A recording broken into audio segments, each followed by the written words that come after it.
ತೋರಿಸಲು ಹೋಗಿ ನಮ್ಮ ಜೀವನದಲ್ಲೂ ಹೀಗೆ ಆಗಿರುತ್ತೆ ಅಂತ ಘಟನೆಗಳನ್ನು ನೆನಪಿಸುವ ಒಂದು ಸಾಮಾಜಿಕ ಕಿರುನಾಟಕ ಒಂದು ಹೆಗ್ಗಣದ ಕತೆ. ಮನೆಯ ಎದುರಿಗೆ ಸತ್ತು ಬಿದ್ದಿರುವ ಹೆಗ್ಗಣವೊಂದನ್ನು ತೆಗೆಯಲು ವ್ಯಕ್ತಿಯೊಬ್ಬ ಪರದಾಡುವ ಕಾಲ್ಪನಿಕ ಸನ್ನಿವೇಶಗಳೇ ಈ ಕಿರುನಾಟಕದ ಕಥಾವಸ್ತು. ಚಪ್ಪಾಳೆಯೊಂದಿಗೆ ಸ್ವಾಗತಿಸಿ ಪುಟಾಣಿಗಳಿಗೆ.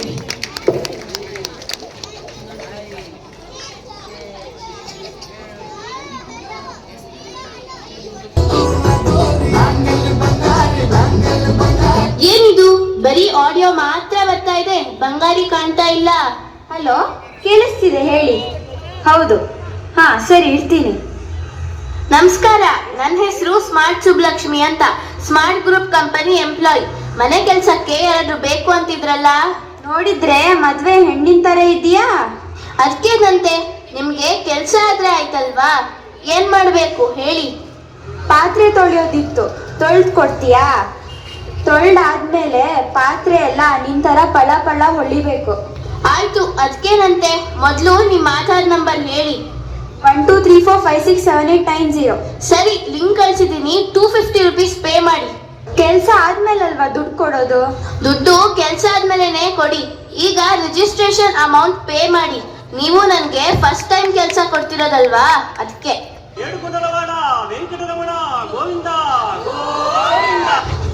ಒಂದು OTP ಬಂದಿರುತ್ತೆ ನೋಡಿ.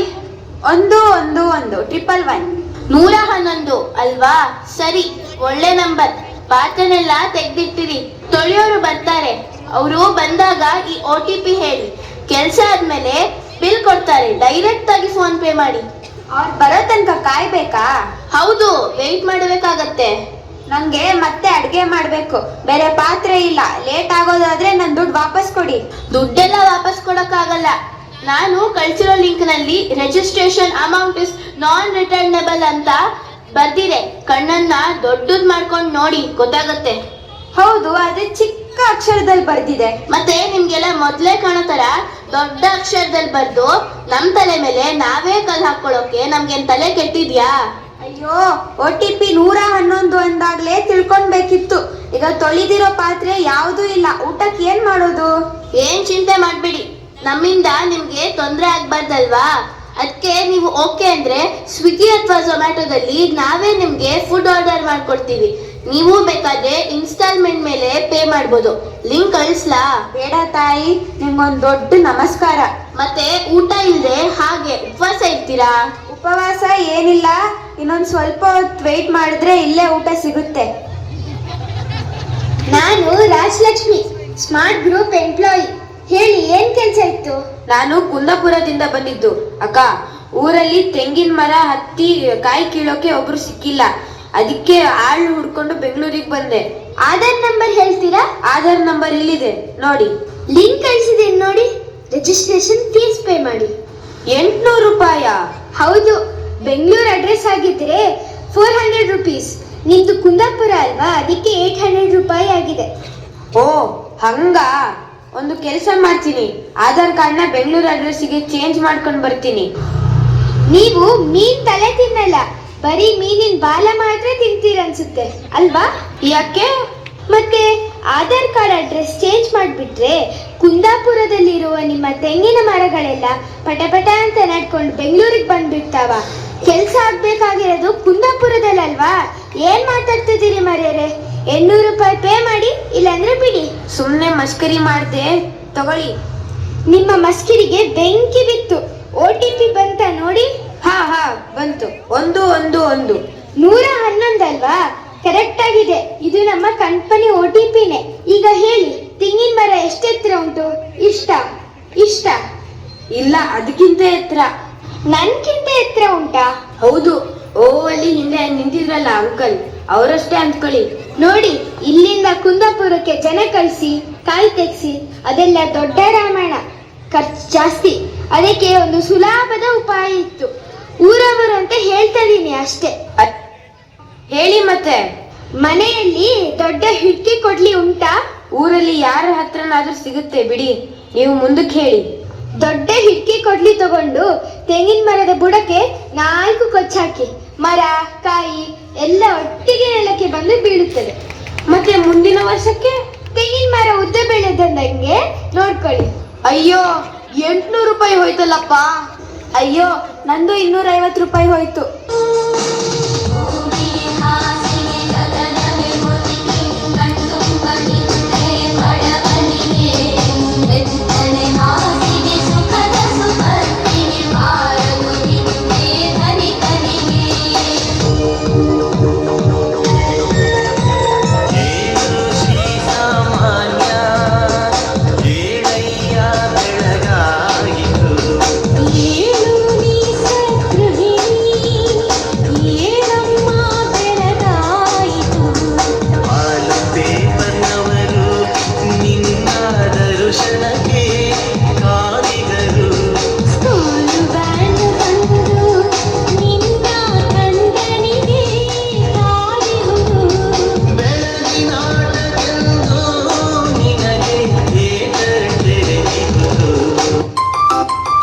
ಒಂದು ಹೆಗ್ಗಣದ ಕಥೆ, a skit presented by Little and Raising Talents of Vinayaka Layout. And the participants are Parikshit R, Parinita R, Harshika SR, Niranjan Mahantesh, Drishti Kiran, Shamita Rao, Saanvi G, Eshwari Patil, Samruddh Shivaramu, Janraj, Nikhil HD, Karthik Gaula L, Ishan Roy, Avani Beni, Akshara S, Devansh S, Charvi K R, Niyan SV, Scripted and directed by Dinesh Gowda Hulimane. Coordination and practice sessions supported by Mrs. Kavita Gopi. ಅಯ್ಯೋ ಏನ್ರಿ ಇದು, ಇಷ್ಟು ವಾಸನೆ ಇಟ್ಕೊಂಡು ಮನೆಯಲ್ಲಿ ಹೆಂಗ್ರಿ ಇರ್ತೀರಾ? ಹೆಂಗಾದ್ರೂ ಇರ್ತೀವಿ, ನಿಮಗೇನಯ್ಯ? ರಸ್ತೆಯಲ್ಲಿ ಓಡಾಡೋಕೆ ಆಗ್ತಾ ಇಲ್ಲ, ಕೆಟ್ಟ ವಾಸನೆ. ನಿಮಗೆ ನಮ್ಮನೆ ಬಾಗ್ಲು ಮುಂದೆ ನಡಿಬೇಕು ಅಂತ ನಾನು ನಿಮಗೆ ಇನ್ವಿಟೇಷನ್ ಕೊಟ್ಟು ಕದ್ವಾ? ನಿಮಗೆ ಸೆಕೆಂಡ್ ಮೇನ್ ಇಲ್ವಾ? ಫಸ್ಟ್ ಮೇನ್ ಥರ್ಡ್ ಮೇನ್ ಯಾವ್ದು ಸಿಕ್ಕಿಲ್ವಾ? ನಮ್ಮ ಲೇಔಟಿನಲ್ಲಿ first main, second main, third main ಮಾತ್ರ ಅಲ್ಲ, ಕುವೆಂಪು ರಸ್ತೆ, ದರಾ ಬೇಂದ್ರೆ ರಸ್ತೆ, DVG ಬಸವಣ್ಣ, ರಾಣಿ ಅಬ್ಬಕ್ಕ, ಶಿವರಾಮ್ ಕಾರನ್, ಸರ್ವಜ್ಞ, ಬೆಳ್ಳೋಡಿ ಮಲ್ಲಮ್ಮ, ಕಿತ್ತೂರು ಚೆನ್ನಮ್ಮ, ಪುಲಕೇಶಿ, ಮಯೂರವರ್ಮ, ಕೃಷ್ಣದೇವರಾಯ, ಹೀಗೆ ತುಂಬಾ ರಸ್ತೆಗಳಿವೆ. ನಾನು ಅದೇ ಹೇಳುದು, ಇಷ್ಟೆಲ್ಲ ಜಾಗ ಇದ್ರು ನಮ್ಮನೆ ಮುಂದೆ ನಡಿಬೇಕಾ? ಹೌದು, ಯಾಕೆ ಅಂದ್ರೆ ನಮ್ಮನೆ ಇರೋದು ನಿಮ್ಮನೆ ಪಕ್ಕದಲ್ಲೇ, ಅದು ಡೆಡ್ ಎಂಡ್ ಅಲ್ಲಿ. ಡೆಡ್ ಎಂಡ್ ಅಲ್ಲಿ ಬಂದ್ ಮನೆ ಕಟ್ಕೊ ಅಂತ ನಾನ್ ನಿಮಗೆ ಹೇಳದ್ನಾ? ಕೈಯಲ್ಲಿ ಇಟ್ಕೊಂಡಿರೋದು ಆಫ್ಟರ್ ಆಲ್ ಒಂದು ಪರ್ಕೆ, ಆದ್ರೆ ಬಿಲ್ಡಪ್ ಕೊಡ್ತಿರೋದು AK-47 ಬ್ರಹ್ಮೋಸ್ ಲೆವೆಲ್ಗೆ. ಅಯ್ಯೋ ಅಮ್ಮ ತಾಯಿ ನಮಸ್ಕಾರ. ಅಷ್ಟೊಂದು ವಾಸನೆ ಏನಿಲ್ಲ, ಸುಮ್ನೆ ಮಾತಿಗೆ ಅಂದೆ, ಬೇಜಾರ್ ಮಾಡ್ಕೋಬೇಡಿ. ನಾನು ಸ್ವಲ್ಪ ಜೋರಾಗಿ ಮಾತಾಡಿ ಬಿಟ್ಟೆ, ನೀವು ಬೇಜಾರ್ ಮಾಡ್ಕೊಂಬೇಡಿ. ಅಯ್ಯೋ ನಿಮ್ದು ಒಳ್ಳೆ ಕತೆ. ಮಯೂರ್ಯೋ ಮಾತಿಗೆಲ್ಲ ಯಾರಾದ್ರೂ ಬೇಜಾರ್ ಮಾಡ್ಕೋತಾರಾ? ಆಯಪ್ಪ ಹೇಳಿದ್ದು ನಿಜ, ತುಂಬಾ ವಾಸನೆ ಬರ್ತಿದೆ. ರೀ ರೀ ರೀ ಅಯ್ಯೋ ಇವ್ರೊಬ್ರು, ನಾನ್ ಕರೆದ್ರೆ ಇವ್ರಿಗೆ ಕೇಳಿಸೋದೇ ಇಲ್ಲ. ಬನ್ನಿ ಬನ್ನಿ ಎಲ್ಲರೂ ಬನ್ನಿ, ನಮ್ಮ ಸ್ವಚ್ಛತೆಯನ್ನು ಕಾಪಾಡಲು ಬನ್ನಿ. ಆಟೋ ನಿಂತಿದೆ ನೋಡಿ, ಎಲ್ಲರೂ ಬಂದು ಕಸ ಹಾಕಿ. ಇಲ್ಲೊಂದು ಹೆಗ್ಗಣ ಸತ್ತು ಬಿದ್ದಿದೆ, ಆ ಹೆಗ್ಗಣ ಎತ್ತಿ ಗಾಡಿಲಿ ಹಾಕೊಂಡು ಹೋಗಪ್ಪ. ಅಯ್ಯೋ ವಾಸನೆ ಬರ್ತಾ ಇದೆ. ಹೌದು ನಿಜ, ಮಧ್ಯಾಹ್ನ ತನಕ ಬಿಟ್ರೆ ಇನ್ನೂ ಜಾಸ್ತಿ ವಾಸನೆ ಆಗಿ ಬಿಡುತ್ತೆ, ಅದಕ್ಕೆ ಬೇಗ ತೆಗ್ದ್ಬಿಡ್ಬೇಕು. ಆಯ್ತು ಬಿಡಿ ಸರ್, ಒಂದ್ 50 ರೂಪಾಯಿ ಕೊಡಿ, ತೆಗ್ದ್ಬಿಡ್ತೀನಿ. 50 ರೂಪಾಯ? ನಾನು ಯಾಕೆ ದುಡ್ಡು ಕೊಡ್ಬೇಕು? ಹೇಳಿದ್ನಲ್ಲ ಸರ್, ವಾಸನೆ ಬರ್ತಾ ಇದೆ, ಯಾರು ಮುಟ್ಟಲ್ಲ. ಸರ್ಕಾರ ದುಡ್ಡು ಕೊಡುತ್ತಲ್ಲ ನಿಮಗೆ, ಮತ್ತೆ ನಮ್ಮ ಹತ್ರ ಲಂಚ ಕೇಳ್ತೀರಾ? ಸ್ವಾಮಿ, ಸರ್ಕಾರ ನಮ್ಗೆ ದುಡ್ಡು ಕೊಡೋದು ಕಸ ತಗೊಂಡು ಹೋಗೋಕೆ. ಸತ್ತು ಹೋಗಿರೋ ಹೆಗ್ಗಣ ಕೂಡ ಕಸನೇ ತಾನೆ? ಹಾ ಹಾ ಹಾ, ಎಷ್ಟು ಚೆನ್ನಾಗಿ ಹೇಳ್ತೀರಾ. ನಾಳೆ ಯಾರನ್ನ ಕೊಲೆ ಮಾಡಿ ಮನೆ ಮುಂದೆ ಬಾಡಿ ಇಟ್ಬಿಟ್ಟು ಅದು ಕಸನೆ ತಗೊಂಡು ಹೋಗಿ ಏನ್ ಬಿಡ್ತೀರಾ? ಏಯ್, ಸತ್ತ ಹೆಗ್ಗಣಕ್ಕೂ ಡೆಡ್ ಬಾಡಿಗೂ ವ್ಯತ್ಯಾಸ ಗೊತ್ತಿಲ್ವೇನೋ? ಏನೂ ಇಲ್ಲ, ಎರಡು ಸತ್ತಿ ಹೋಗಿರುವೆ ತಾನೆ. ಏಯ್, ಲಂಚ ಕೇಳ್ತೀರ ನಮ್ಮ ಹತ್ರ? ನಿಮ್ಮಂತವರಿಂದಾನೇ ಭ್ರಷ್ಟಾಚಾರ ಹುಟ್ಟಿಕೊಳ್ಳೋದು. ಏನ್ ಸ್ವಾಮಿ, ಎಷ್ಟೇ ಕಷ್ಟ ಆದ್ರೂ ಬೆಳಗ್ಗೆ ಎದ್ದು ಚಳಿ ಮಳೆ ಭಾನುವಾರ ಶನಿವಾರ ಅಂತ ನೋಡದೆ ಬಂದು ನಿಯತ್ತಾಗಿ ಕಸ ತಗೊಂಡು ಹೋಗೋ ನಮ್ಮನ್ನ ಭ್ರಷ್ಟಾಚಾರಿಗಳು ಅಂತೀರಾ? ಹೌದು, ಮತ್ತೆ ಹಿಂಗೆಲ್ಲ ದುಡ್ಡು ಕೇಳೋದನ್ನ ಭ್ರಷ್ಟಾಚಾರ ಅಂತಾನೆ ಹೇಳೋದು. ನಾವು ಕಸ ಹಾಕಿಲ್ಲ ಅಂದ್ರೆ ನಿಮ್ಗೆ ಕೆಲಸ ಸಿಗಲ್ಲ. ಬೇಡ ಬಿಡಿ, ಕಸನ್ನೆಲ್ಲ ಮನೆ ಒಳಗೆ ರಾಶಿ ಹಾಕೊಂಡು ನೀವು ಅದ್ರ ಮೇಲೆ ಕುತ್ಕೊಳ್ಳಿ. ಏಯ್ ನೋಡಿ, ಎಷ್ಟು ಸೊಕ್ಕು ಕಸದವರಿಗೆ. ಹೆಲೋ, ಕಸದವರು ನಾವಲ್ಲ. ಕೈಯಲ್ಲಿ ಕಸದ ಬಕೆಟ್ ಹಿಡಿದುಕೊಂಡು ರೋಡಲ್ಲಿ ಬಂದು ನಿಂತ್ಕೊಂಡಿದ್ದೀರಲ್ಲ, ನೀವು ಕಸದವರು. ಒಳಗಡೆ ಕಿಚನ್ ನಲ್ಲಿ ಕಸ ಮಾಡಿ ಬುಟ್ಟಿಯಲ್ಲಿ ತುಂಬಿ ಇಡ್ತಾರಲ್ಲ, ನಿಮ್ಮ ಯಜಮಾನಿ, ಅವರು ಕಸದವರು. ನಾವು ಸ್ವಚ್ಛ ಮಾಡವರು. Please change your perception. I am proud of my work. ಅಯ್ಯೋ, ನಾನು ಇಂಗ್ಲಿಷ್ನಲ್ಲೇ ಮಾತಾಡಿಲ್ಲ. ನಿಮ್ಗೆ ಮನಸ್ಸಿಗೆ ಆತರ ಅನ್ಸಿರಬೇಕು. ಏಯ್, ಬರ್ದು ಇಟ್ಕೋ. ನಿನ್ನ ಹತ್ರನೇ ಹೆಗ್ಣನ ತೆಗಿಸ್ಲಿಲ್ಲ ಅಂದ್ರೆ ನಾನು ವೆಂಕಟರಾಯಪ್ಪನೇ ಅಲ್ಲ. ಸರ್, ಅವನಾಗ್ಲೇ ಹೋಗಾಯ್ತು, ನೀವ್ಯಾಕೆ ಕೂಗಾಡ್ತಾ ಇದ್ದೀರಾ? ಕಾರ್ಪೊರೇಟರ್ಗೆ ಫೋನ್ ಮಾಡಿ ಆ ಕಸದವನ ಹತ್ರನೇ ಹೆಗ್ಣ ತೆಗಿಸ್ತೀನಿ. ಏಯ್, ಕಾರ್ಪೊರೇಟರ್ಗೆ ಫೋನ್ ಮಾಡು. ನಾನು ವೆಂಕಟರಾಯಪ್ಪ PA. ಮನೆ ಮುಂದೆ ಒಂದು ಹೆಗ್ಗಣ ಸತ್ತು ಬಿದ್ದಿತ್ತು.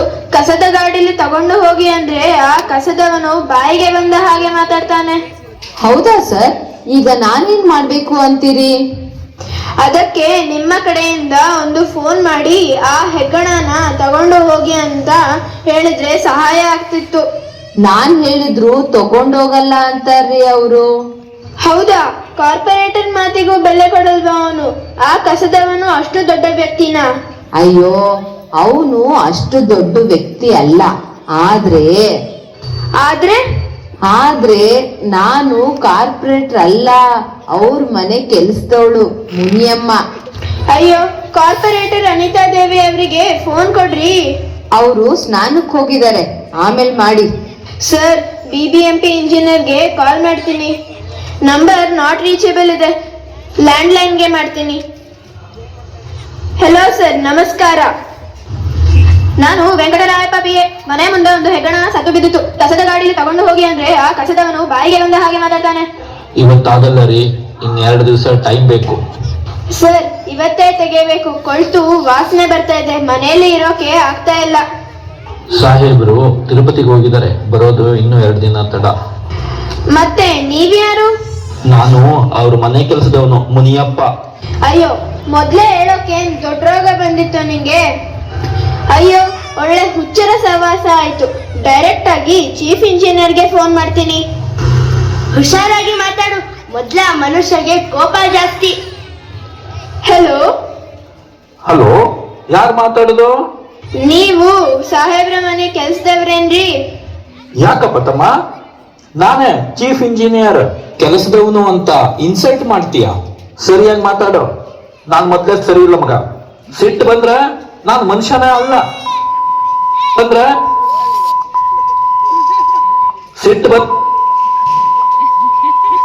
ಅವರು ಅಪಾರ್ಥ ಮಾಡ್ಕೊಂಡ್ಬಿಟ್ರು ಸರ್.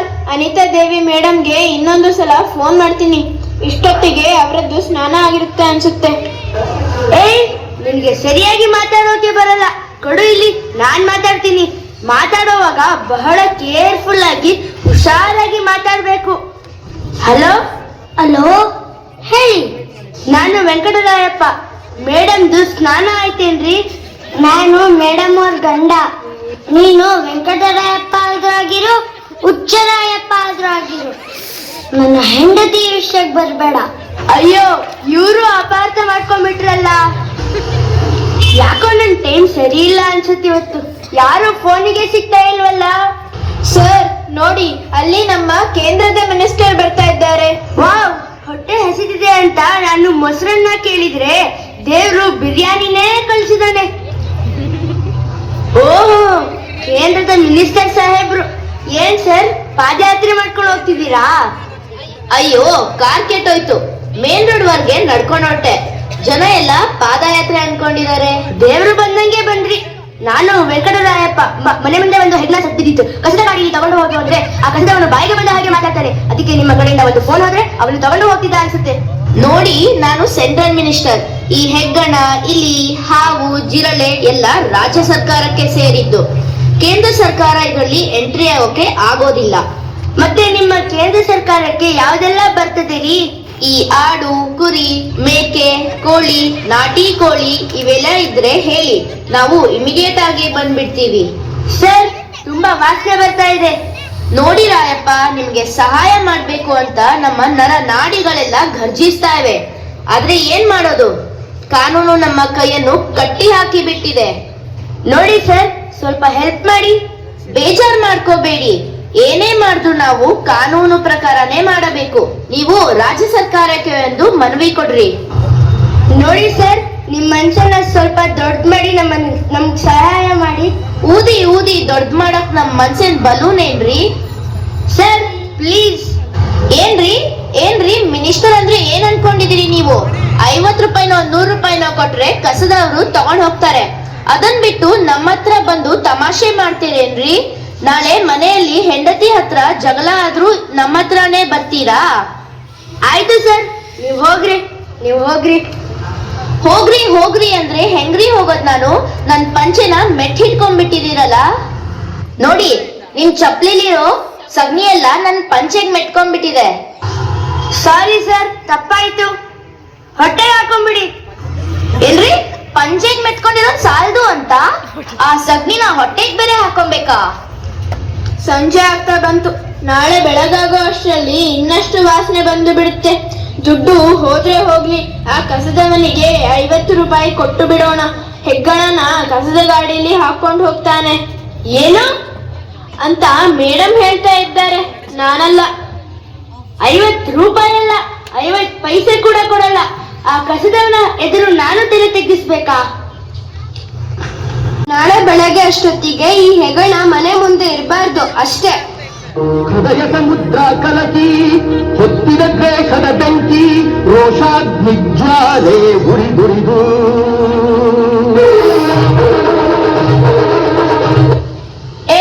ಈ ವೆಂಕಟರಾಯಪ್ಪ ಒಂದ್ಸಲ ಡಿಸೈಡ್ ಮಾಡ್ಬಿಟ್ರೆ ಆಗೋಯ್ತು. ಈಗ ನೋಡಿ, ನಾನು ಯಾರಂತ ತೋರಿಸ್ತೀನಿ. ಹಾಳಾದ ಹೆಗ್ಗಣ, ಕೆಟ್ಟು ವಾಸನೆ. ಯಾರು ಹೆಲ್ಮೆಟ್ ಹಾಕ್ಲಿಲ್ಲ ನನ್ ಗಾಡಿದಲ್ಲಿ ಬರ್ತಿದಾರೆ. ಗಾಡಿನ ತಳ್ಕೊಂಡ್ ಬರ್ತಿಲ್ಲ, ಎಳ್ಕೊಂಡ್ ಬರ್ತಿರಾನೆ. ಕಳ್ಳ ಕಳ್ಳ ಕಳ್ಳ ಕಳ್ಳ ಏಯ್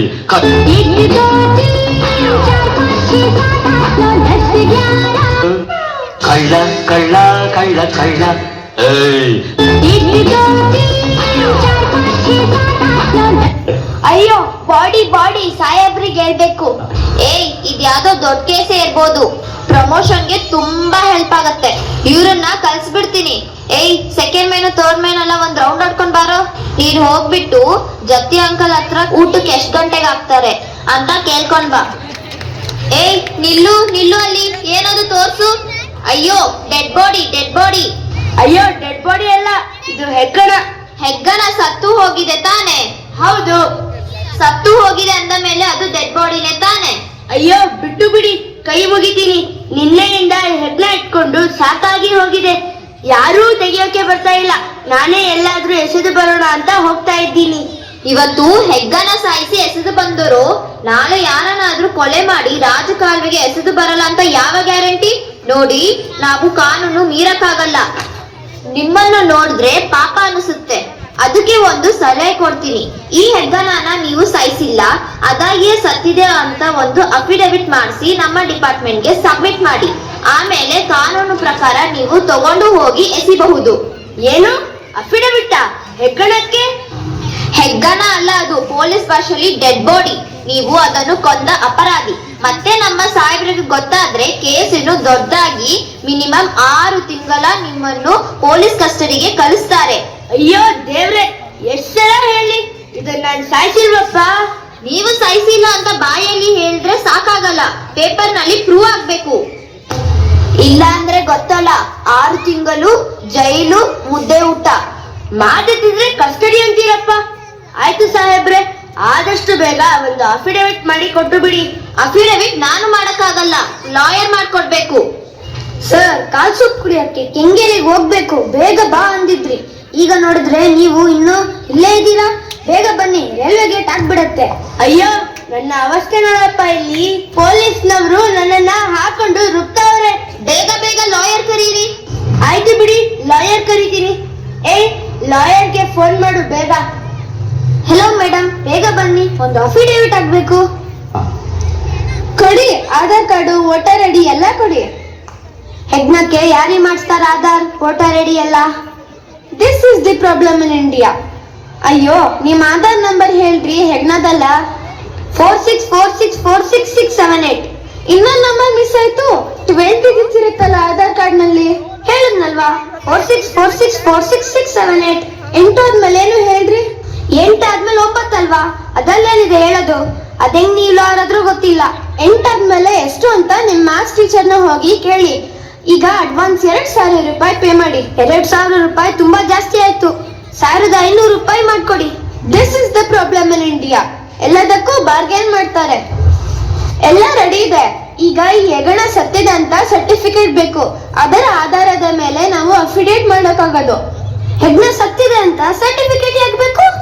ಅದು ಸತ್ತಿದೆ ಅಂತ ಪ್ರೂವ್ ಆದ್ಮೇಲೆ ತಾನೇ ನಾನು ಅಫಿಡೇಟ್ ಕೊಡೋಕ್ಕಾಗೋದು. ಅಯ್ಯೋ, ಹೆಗ್ಗಣ ಸತ್ತು ಬಿಟ್ಟಿರೋದು ಕಣ್ಣಿಗೆ ಕಾಣ್ತಾ ಇದೆಯಲ್ಲ ಮೇಡಮ್, ಅದು ಸಾಲದಕ್ಕೆ ಕೆಟ್ಟು ವಾಸನೆ ಬೇರೆ ಬರ್ತಾ ಇದೆ. ಇನ್ನೇನು ಪ್ರೂವ್ ಆಗಬೇಕು ನಿಮ್ಗೆ? ಅದು ಸತ್ತು ಬಿದ್ದಿರೋದು ನನ್ಗೂ ಕಾಣ್ತಾ ಇದೆ. ಮತ್ತೆ ವಾಸನೆ ಬರ್ತಿಲ್ವಾ? ವಾಸನೆ ಕೂಡ ಬರ್ತಾ ಇದೆ. ಆದ್ರೆ ಹೆಗಣ ಸತ್ತಿದೆ ಅಂತ ಪೇಪರ್ ನಲ್ಲಿ ಪ್ರೂವ್ ಆಗ್ಬೇಕು. ಅಲ್ಲ ಸಾಹೇಬ್ರೆ, ಕಣ್ಣಿಗೆ ಕಾಣ್ತಿರೋದನ್ನ ಪೇಪರ್ ನಲ್ಲಿ ಏನಕ್ಕೆ ಪ್ರೂವ್ ಮಾಡ್ಬೇಕು? ನೀವಿರೋ ಮನೆ ಸೇಲ್ಡಿ ಖಾತಾ ಎಲ್ಲ ತೋರಿಸಿಲ್ಲ ಅಂದ್ರೆ ಮನೆ ನಿಮ್ಮದು ಅಂತ ಹೇಳೋಕ್ಕಾಗತ್ತಾ? ಮಕ್ಕಳನ್ನ ಸ್ಕೂಲ್ಗೆ ಸೇರ್ಸೋಕ್ ಹೋದ್ರೆ ಬರ್ತ್ ಸರ್ಟಿಫಿಕೇಟ್ ಬೇಕೇ ಬೇಕು ತಾನೆ. ಅದಕ್ಕೆ ಪೇಪರ್ ತುಂಬಾ ಮುಖ್ಯ. ಅಂದ್ರೆ ನೀವ್ ಹೇಳೋ ಪ್ರಕಾರ ನೋಡಿದ್ದಕ್ಕೆ ಕೇಳಿದ್ದಕ್ಕೆ ಯಾವ್ದಕ್ಕೂ ಬೆಲೆ ಇಲ್ಲ, ಬರೀ ಪೇಪರ್ಗೆ ಮಾತ್ರ ಬೆಲೆ ಅಂತೀರಾ? ಅಂತೀರೇನು? ಇರೋದು ಹಾಗೆ. ಡಿಯರ್ ಅಂಕಲ್ಸ್ ಅಂಡ್ ಆಂಟೀಸ್, ಮನೆಗೆ ಹೋಗಿ ನಿಮ್ಮ ಮ್ಯಾರೇಜ್ ಸರ್ಟಿಫಿಕೇಟ್ ಇದೆಯಾ ನೋಡ್ಕೊಳ್ಳಿ. ಆಮೇಲೆ ನಾಳೆ ದಿನ ಮತ್ತೆ ತೊಂದರೆ ಆಗ್ಬಾರ್ದು. ಈಗಿನ ಕಾಲದಲ್ಲಿ ಆಡಿರೋ ಮಾತಿಗೆ ನಿಯತ್ತಿಗೆ ಯಾವ್ದಕ್ಕೂ ಬೆಲೆ ಇಲ್ಲ. ಈಗ ಹೆಗ್ಣ ಸತ್ತಿದೆ ಅಂತ ಯಾರ್ ಸರ್ಟಿಫಿಕೇಟ್ ಕೊಡ್ತಾರೆ? This is the problem in India. ಇದನ್ನೆಲ್ಲ ಇನ್ಯಾರು ಕೊಡ್ತಾರೆ? ಡಾಕ್ಟರ್ ಕರೀರಿ, ಬೇಗ ಡಾಕ್ಟರ್ ಕರೀರಿ, ಹಾಕ್ರಿ ಫೋನು. ಅಯ್ಯೋ ಅಪ್ಪ, ಡಾಕ್ಟರ್ ಕರೀರಿ ಅಂತೀರಿ, ಅವರು ಬಂದು ಇನ್ನೇನ್ ಹೇಳ್ತಾರೋ ಏನೋ ಗೊತ್ತೇ ಇಲ್ಲ. ಹಲೋ ಡಾಕ್ಟರ್, ಬೇಗ ಬನ್ನಿ, ಅರ್ಧ ಗಂಟೆಯಲ್ಲಿ ಬರ್ತಾರಂತೆ. ಸರಿ, ಡಾಕ್ಟರ್ ಸರ್ಟಿಫಿಕೇಟ್ ಕೊಟ್ಟ ಮೇಲೆ ಫೋನ್ ಮಾಡಿ, ನಾನು ಬಂದು ಅಫಿಡೇವಿಟ್ ಕೊಡ್ತೀನಿ. ನಾನು ನ್ಯೂಸ್ ರಿಪೋರ್ಟರ್ ದೃಷ್ಟಿ ಕಿರಣ್. ಹೆಗ್ಗಣ ಬೀದಿ ಪಾಲಾದ ಹೆಗ್ಗಣ. ನೋಡಿ, ಜೀವನ ಅಂದ್ರೆ ಇಷ್ಟೇ. ನೆನ್ನೆವರೆಗೂ first main, second main, third main ಅಂತ ಓಡಾಡ್ತಾ ಇದ್ದ ಹೆಗ್ಗಣ ಇವತ್ತು ಅಂಗಾತ ಬಿದ್ದುಕೊಂಡಿದೆ. ಎದ್ದು ಓಡಾಡಕ್ಕೂ ಆಗ್ತಾ ಇಲ್ಲ, ನಮ್ಮನ್ನೆಲ್ಲ ಕಣ್ಣೆತ್ತಿ ನೋಡಕ್ಕೂ ಆಗ್ತಾ ಇಲ್ಲ. ಪಾಪ, ಸತ್ತೋಗಿರೋ ಹೆಗ್ಗಣದ ರಿಪೋರ್ಟ್ ಮಾಡ್ತಾ ಇರೋದಕ್ಕೆ ನಿಜವಾಗ್ಲೂ ನಮ್ಗೆ ತುಂಬಾ ಖುಷಿ ಆಗ್ತಾ ಇದೆ. ಸತ್ತು ಹೋಗಿದೆ ಹೆಗ್ಗಣದ ಬಗ್ಗೆ ರಿಪೋರ್ಟ್ ಮಾಡೋಕೆ ಯಾಕೆ ಎಷ್ಟು ಖುಷಿ ಪಡ್ತಾ ಇದ್ದೀರಾ? ಅದು ಬದುಕಿದ್ರೆ ಇಷ್ಟೊತ್ತಿಗೆ ಕಚ್ಚಿ ಬಿಟ್ಟಿರೋದು ಸರ್. ಅದಕ್ಕೆ ಚಳಿಯಪ್ಪ, ಸ್ವಲ್ಪ ಸಿರಪ್ ಟ್ಯಾಬ್ಲೆಟ್ ಕೊಡಿ. ತಗೊಳ್ಳಿ ಡಾಕ್ಟರ್, ಇದು ಆಂಟಿಬಯೋಟಿಕ್ಸ್, ಇದು ಕೆಮ್ಮಿನ ಟ್ಯಾಬ್ಲೆಟ್. ಇಷ್ಟೆಲ್ಲ ಜನ ಗುಂಪು ಕಟ್ಟಿದ್ರೆ ಹೆಗ್ಣಕ್ಕೆ ಉಸಿರಾಡಕ್ಕೆ ಕಷ್ಟ ಆಗಲ್ವಾ? ನಿಮ್ಗೆಲ್ಲ ಕಾಮನ್ ಸೆನ್ಸ್ ಇಲ್ವಾ? ಅದಾಗ್ಲೇ ಸತ್ತೋಗಿದೆ ಮೇಡಮ್. ಅದು ಸತ್ತಿದ್ಯೋ ಬದುಕಿದ್ಯೋ ಅಂತ ಹೇಳ್ಬೇಕಾಗಿರೋದು ನಾನು, ನೀವಲ್ಲ. ಅಯ್ಯೋ, ಸತ್ತೋಗಿರೋದು ಕಣ್ಣಿಗೆ ಕಾಣ್ತಾ ಇದೆಯಲ್ಲ ಮೇಡಮ್. ಮತ್ತೆ ನೀವೇ ರಿಪೋರ್ಟ್ ಕೊಡಿ, ನನ್ನನ್ನು ಯಾಕೆ ಕರೆದ್ರಿ? Sorry madam. ಟೂಲ್ಸ್ ಎಲ್ಲ ಕೊಡು. ಡಾಕ್ಟ್ರೇ, ಚೆಕ್ ಮಾಡ್ಬೇಕಾಗಿರೋದು ಹೆಗಣನ, ನನ್ನನ್ನಲ್ಲ. Do you think I am a fool? Yes madam. Yes, no madam. No, yes, no, yes, no, yes, no, yes, no. That is right. Stethoscope work ಆಗ್ತಾ ಇದೆಯೋ ಇಲ್ವೋ ಅಂತ ಚೆಕ್ ಮಾಡಿದೆ. ಈ ಹೆಗ್ಗಣ ಬದುಕಿದೆ. ಹೆಗ್ಣ ಇನ್ನು ಬದುಕಿದ್ಯಾ? ಪವಾಡ ಸದೃಶ್ಯವಾಗಿ ಬದುಕಿ ಬಂದ ಹೆಗ್ಗಣ ಸತ್ತು 2 ದಿನಗಳ ನಂತರ ದಿಢೀರಂತ ಎದ್ದು ಕುಳಿತ ಹೆಗ್ಗಣ. ಇಡೀ ಬಡಾವಣೆ ಖುಷಿ ಪಡುವ ಸುದ್ದಿ. ಎಲ್ಲಿ ಎದ್ದು ಕೂತಿದ್ದೀರಿ ಹೆಗ್ಣ? ಡಾಕ್ಟರ್ ಹೇಳಿದ್ರಲ್ಲ. ನೀವ್ ಹೇಳೋದ್ ನೋಡಿದ್ರೆ ನಿಮ್ ತಲೆ ಮೇಲೆ ಬಂದು ಕೂತಿದ್ದೀರಂಗ್ ಹೇಳ್ತಿದ್ದೀರಾ. ಹೆಗ್ಣ ಇನ್ನು ಬದುಕಿದೆ ಅಂತ ಹೆಂಗೆ ಹೇಳ್ತೀರಾ ಮೇಡಮ್? ಈ ಹೆಗ್ಗಣ ಬದುಕಿದೆ ಅಂತ ಹೇಳಕ್ಕಾಗಲ್ಲ. ಐ ಮೀನ್ ಹೆಗ್ಗಣ ಸತ್ತೋಗಿದೆ ಅಂತ ಹೇಳಕ್ ಬಂದೆ. ಅಷ್ಟ್ರಲ್ಲಿ ನೀವು ಮಧ್ಯ ಬಾಯ್ ಹಾಕ್ಬಿಟ್ರಿ. ತಗೊಳ್ಳಿ, ಹೆಗ್ನ ಸತ್ತಿದೆ ಅಂತ ಸರ್ಟಿಫಿಕೇಟ್ ಕೊಡ್ತಾ ಇದ್ದೀನಿ. ಜಾಗ ಬಿಡಿ, ಗುಂಪು ಕಟ್ಕೋಬೇಡಿ. ಹೇಳದೆ ಗೊತ್ತಾಗಲ್ವಾ? ಹೌದು ಹೌದು, ಹೆಗಣಕ್ಕೆ ಉಸಿರಾಡೋಕೆ ತೊಂದರೆ ಆಗುತ್ತಿದೆ. ಅಲ್ಲ, ಈ ತರ ನೀವೆಲ್ಲ ಗುಂಪು ಕಟ್ಕೊಂಡ್ರೆ ಅಲ್ಲಿ ಕೂತ್ಕೊಂಡಿರೋ ಜನರಿಗೆ ನಾನ್ ಕಾಣಿಸಲ್ಲ. ಸರಿಯಾದ ಟೈಮ್ಗೆ ಬಂದ್ರಿ. ತಗೊಳ್ಳಿ ಮೇಡಮ್ ಸರ್ಟಿಫಿಕೇಟ್. ತಗೊಂಡು ಅಫಿಡವಿಟ್. ಅಲ್ಲಿ ಮುಂದೆ ಕೂತಿದ್ದಾರಲ್ಲ 4 ಜನರದ್ದು ಸಾಕ್ಷಿ ಸಹಿ ಹಾಕ್ಸ್ಕೊಟ್ಟು ಬಿಡಿ. ತಗೊಳ್ಳಿ ಮೇಡಮ್ ದುಡ್ಡು. 600 ರೂಪಾಯಿ ಚೇಂಜ್ ಇಲ್ವಾ? ಇಲ್ಲ ಮೇಡಮ್, ನೀವೇ 400 ರೂಪಾಯಿ ಚೇಂಜ್ ಕೊಡಿ ನಮ್ಗೆ. This is the problem in India, correct? No, this is not the problem. ಯಾಕೆ ಅಂದ್ರೆ ನನ್ನ ಹತ್ರನೂ ಚೇಂಜ್ ಇಲ್ಲ. ತಗೊಳ್ಳಿ ಅಫಿಡವಿಟ್ ಗಿಫಿಡವಿಟ್ ಏನು ಬೇಡ. ಈ ಹೆಗ್ಗಣನ ಎಲ್ಲಾದ್ರೂ ದೂರ ತಗೊಂಡು ಹೋಗಿ ಎಸಿರಿ. ಏನು ಅಫಿಡವಿಟ್ ಬೇಡವಾ? ಏಯ್, ಹೆಗ್ಗನಕ್ಕೆ ಎಲ್ಲ ಏನಂತ ಅಫಿಡವಿಟ್? ದಿನ ಬೆಳಗಾದ್ರೆ ಅಲ್ಲಲ್ಲಿ ಬೀದಿಯಲ್ಲಿ ಸತ್ತು ಬಿತ್ಕೊಂಡು ಇರ್ತವೆ, ತಗೊಂಡು ಹೋಗಿ ಎಸಿರಿ, ವಾಸನೆ ಬರ್ತಾ ಇದೆ. ಮತ್ತೆ ಇಷ್ಟು ತನಕ ಅಫಿಡವಿಟ್ ಸರ್ಟಿಫಿಕೇಟ್ ಎಲ್ಲ ಬೇಕು ಅಂದ್ರಿ? ಹೌದು ಹೇಳಿದ್ದೆ, ಆದ್ರೆ ಈಗ ನಮ್ಮ ಸಾಹೇಬ್ರು ಫೋನ್ ಮಾಡಿ ಏನು ಬೇಡ ಹಾಗೆ ತಗೊಂಡು ಹೋಗಿ ಎಸೆದು ಬಿಡಿ ಅಂದ್ರು. ಬೆಳಗಿನ ಜಾವ 5 ಗಂಟೆಯಿಂದ ಈಗ ಸಂಜೆ 6 ಗಂಟೆ ಆಗ್ತಾ ಬಂತು. ಎಷ್ಟು ಟೈಮ್ ವೇಸ್ಟ್ ಆಯ್ತು. ಏನ್ ಮಾಡೋದು ಹೇಳಿ? ಕಾನೂನು ಒಂದೇ ತರ ಇರಲ್ಲ, ದಿನ ಚೇಂಜ್ ಆಗ್ತಾ ಇರ್ತವೆ. ತೆಗಿರಿ, ಮೊದ್ಲು ಇಲ್ಲಿಂದ ತಗೊಂಡು ಹೋಗ್ರಿ. ತೆಗಿರಿ, ಬೇಗ ತೆಗಿರಿ. ಮಿನಿಸ್ಟರ್ ಇದೇ ದಾರಿಯಲ್ಲಿ ಹಾದು ಹೋಗ್ತಾ ಇದ್ದಾರೆ. ತಗೊಂಡು ರಾಜಕಾಲುವೆಗೆ ಎಸಿರಿ. ರಾಜಕಾಲುವೆಗೆ ಮೆಸ್ ಹಾಕಿ ಹೈಟ್ ಮಾಡಿ ಬಿಟ್ಟಿದ್ದಾರೆ, ಎತ್ತಿ ಎಸೆಯೋಕೆ ಆಗಲ್ಲ. ಬೇಗ ತೆಗಿರಿ, ಮಿನಿಸ್ಟರ್ ಕಾರ್ ಬರ್ತಾ ಇದೆ. ಸದ್ಯ ಮನೆಗೂ ತಗೊಂಡು ಹೋಗಿ, ಇಲ್ಲಿದ್ರೆ ಮತ್ತೆ ಸಾಹೇಬ್ರು ಇನ್ವೆಸ್ಟಿಗೇಷನ್ಗೆ ಹಾಕ್ತಾರೆ, ಪ್ರಾಬ್ಲಮ್ ಆಗುತ್ತೆ. ಅಯ್ಯಯ್ಯೋ, ಮತ್ತೆ ಇನ್ವೆಸ್ಟಿಗೇಷನ್? ಸಾಯಿಸೇ ಬಿಡ್ತಾರೆ. ಅಯ್ಯಯ್ಯೋ, ಈ ಹೆಗ್ನ ನಂಗೆ ಒಂದ್ ದೊಡ್ಡ ತಲೆನ ಆಗೋಯ್ತಲ್ಲ. ಈಗ ಇದನ್ನ ಎಲ್ಲಿ ತಗೊಂಡೋಗಿ ಎಸಿರಿ? ಹೆಗ್ಣ ತೆಗಿಯೋದಕ್ಕೆ ನಾವು ನಿಮಗ್ ಸಹಾಯ ಮಾಡ್ತೀವಿ. ಅಬ್ಬಾ, ನನ್ನ ಪಾಲಿಗೆ ದೇವ್ರು ಬಂದಂಗೆ ಬಂದಿದ್ದೀರಾ. ಆದ್ರೆ ಇಲ್ಲಿಂದ ಈ ಹೆಗ್ಣ ತಗೊಂಡು ಹೋಗೋಕೆ ನೀವು ನಮ್ಗೆ 3000 ರೂಪೀಸ್ ಕೊಡ್ಬೇಕು. ಸ್ವಲ್ಪ ಕಡಿಮೆ ಮಾಡ್ಕೊಡಿ ಮೇಡಮ್. ನಿಮಗೆ ಅಂತ 1 ರೂಪಾಯಿ ಕಡಿಮೆ ಮಾಡ್ಕೊಡ್ತೀವಿ. 2999 ರೂಪೀಸ್ ಕೊಡಿ. ಅಯ್ಯೋ, ಕೊಡ್ಲಿಲ್ಲ ಅಂದ್ರೆ ಲೇಔಟ್ನಲ್ಲಿ ಎಲ್ಲರ ಮುಂದೆ ಮರ್ಯಾದೆ ಹೋಗುತ್ತೆ. ತಗೊಳ್ಳಿ, ಬೇಗ ತೆಗೆದ್ಬಿಡಿ. ಬನ್ನಿ ಎಲ್ಲರೂ ಬನ್ನಿ. ಅಣ್ಣ, ಈ ಹೆಗಣೆನ ಸ್ವಲ್ಪ ಕಸದ ಗಾಡಿಯಲ್ಲಿ ಹಾಕೊಂಡು ಹೋಗ್ತೀರಾ? ತಗೊಳ್ಳಿ, 100 ರೂಪಾಯಿ ಇದೆ. ಬಾ, ಮತ್ಯಾರಾದ್ರೂ ಮನೆ ಎದುರಿಗೆ ಇಲ್ಲಿ ಹೆಗ್ಣ ಏನಾದ್ರೂ ಸತ್ತು ಬಿದ್ದಿದ್ಯಾ ನೋಡೋಣ.